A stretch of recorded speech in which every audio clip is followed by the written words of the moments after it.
গিলেমেটের কষাই বেশিরভাগ সময় আমরা খাই, কিন্তু আজ ইচ্ছে হলো গিলেমেটের ঝোল করি। সেটাই এই ভিডিওতে আমরা তুলে ধরেছি মামা ভাগ্নার রান্নাঘরে।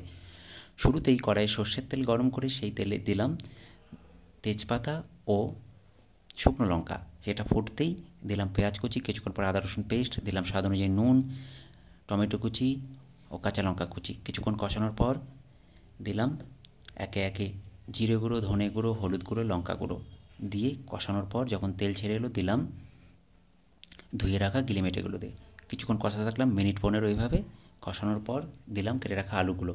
আলু দিয়ে অল্প আঁচে ঢেকে দেওয়ার পর দেখলাম জল এসে গেছে, যেহেতু পেঁয়াজের জল এটা, এই জলেই অল্প আঁচ বেশি আঁচে রান্নাটা করতে থাকলাম। যখন অনেকটাই হয়ে এলো রান্না, দিলাম পরিমাণ মতো জল।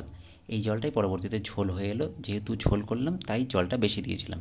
এভাবে মিনিট 15 ঢেকে রান্না করার পর নামানোর আগে গরম মশলা দিয়ে নামিয়ে নিয়েছিলাম।